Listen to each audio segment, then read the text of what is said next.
Alright, we're doing video 4.7 linear functions. So the objective is I can determine or decide whether a function is linear or nonlinear. So what does it mean for a function to be linear? Well, a function is just a relation between x and y. And if that relation is linear, then there will be a constant rate of change in the function, or a constant slope, meaning that the slope or the rate of change is always the same. Also, in a linear function, the graph is a straight line. So if we have a bunch of points and we're trying to figure out if they're a function, we can either, if we have a function we're trying to figure out if it's linear or nonlinear, we can either find the slope and see if it's constant the whole time, or we can graph it and see if it's a straight line. Okay, so here in this first table, let's take a look. Is the function linear or nonlinear? Well, let's calculate the rate of change to see. Between our x's, it's changing +1. So that's good. That looks consistent so far. And between our y's, it looks from 8 to 12, we're adding 4. From 12 to 16, we're also adding 4. From 16 to 20, we're adding 4. So the rate of change here was 1/4.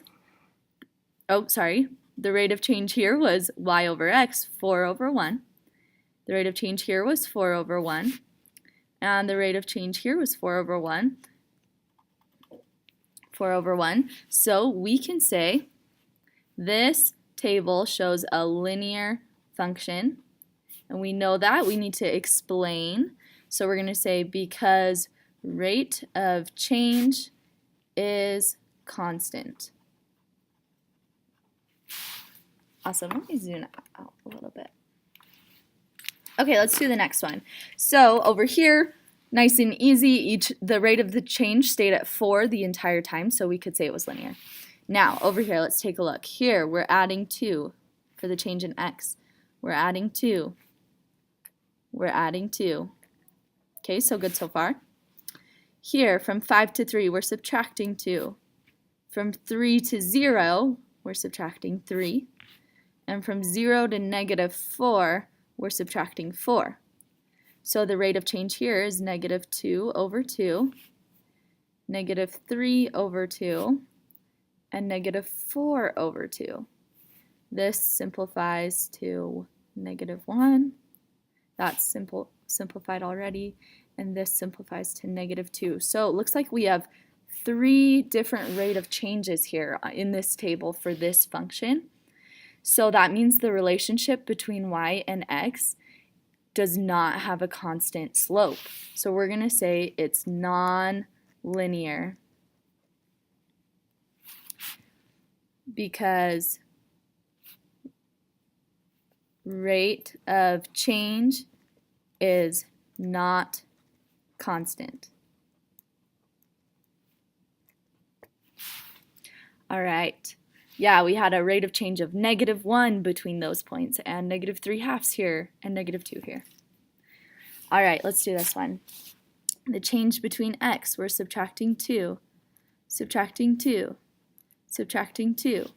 Here, we're adding 4, adding 4, and adding 4. So the rate of change, so the change in y over change in x, first is 4/2, 4/2, and 4/2. When we simplify that, 4 divided by 2 is just 2. 2 and 2.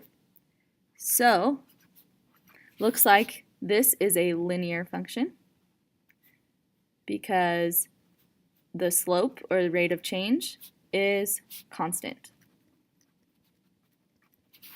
Okay, let's do the last table here.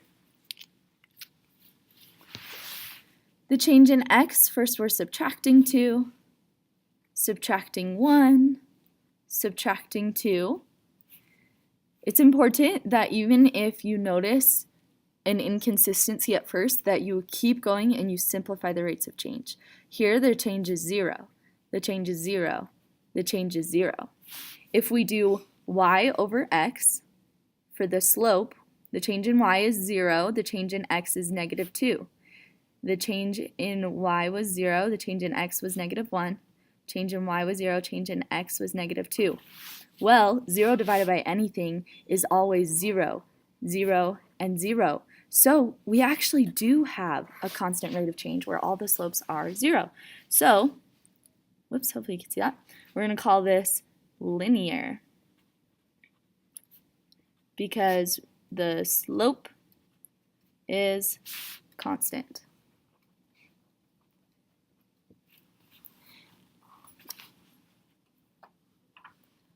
All right, our last two here are showing some graphs. So we practiced determining if it was linear or nonlinear from a table, and now we're going to take a look at the graphs. So over here we have our x value as the side length in inches of a square, and the y value is the area in inches of a square. So that means that this point right here would be like saying a 1 inch by 1 inch square has an area of 1. Then this point here is saying that a 2 inch by 2 inch square, when we calculate the area, we do 2 times 2, so it has an area of 4. 2, 4. And right here, that's saying the square has 3 inches. Oops, let's make it a little bigger. 3 inches by 3 inches for its side length, and then the area, the y value, would be 9. So we see that this function between x and y has a pattern, but we can tell by looking at the points on this graph that the function is nonlinear because they do not form a straight line on the graph.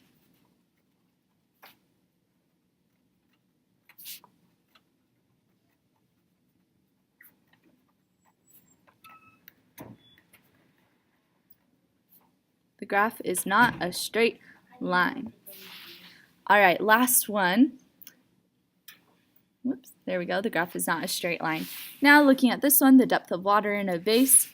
Depending on the day, the depth of water in a vase is decreasing. It's like if we had a vase of flowers and they're drinking the water up at some rate. We can tell by looking at the points here on this graph that the water is decreasing at a constant value because it's a very straight line here on the graph. So we would say that this function, as the days go on, the depth in water is decreasing in a linear function. Linear, and we know that because the graph is a straight line.